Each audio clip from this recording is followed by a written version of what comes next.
বন্ধুরা আমার, আল্লাহ রাসূল পাক সাল্লাল্লাহু আলাইহি সাল্লাম যখন মেরাজ শরীফে গিয়েছিলেন, যখন ওই দুজক দেখার জন্য গেলেন, গিয়ে দেখলেন ওই দুজকের মাঝে ওই কতগুলি মানুষ দেখা যায়।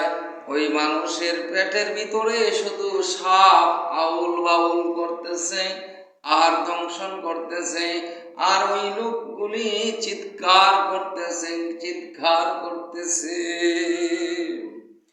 রাসূল সাল্লাল্লাহু আলাইহি সাল্লাম জিজ্ঞাসা করলেন, ইয়া কে জিবরাইল, ও জিবরাইল, এই লোকগুলি কারা?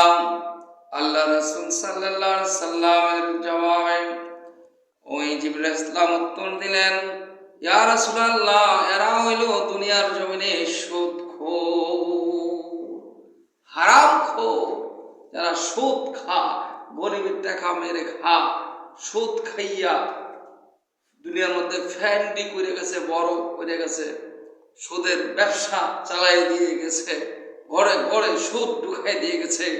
এই সমস্ত সুদখোরদের অবস্থা কঠিন হবে, এরা দুজকি হবে। আল্লাহ পাক বলেন, আল্লাহ রাসূল সাল্লাল্লাহু আলাইহি সাল্লাম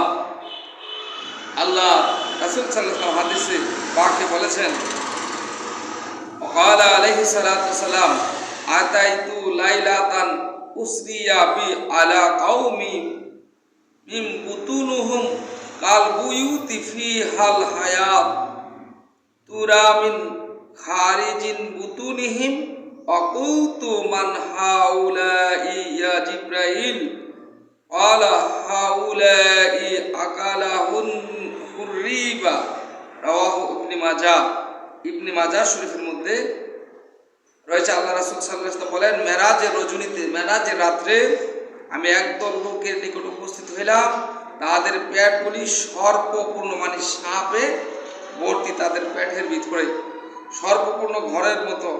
বাইর হইতে ওই সাপগুলি দেখা যাইতেছিল, বাহির থেকে দেখা যাইতেছিল। আমি জিজ্ঞাসা করিলাম, হে জিবরাইল, ইহারা কাহারা? উত্তর করিলেন, ইহারা হলো সুদখোর, যারা সুদ খা। এই সমস্ত সুদখোরদের অবস্থা ভয়াবহ হবে, কঠিন শাস্তি হইবে।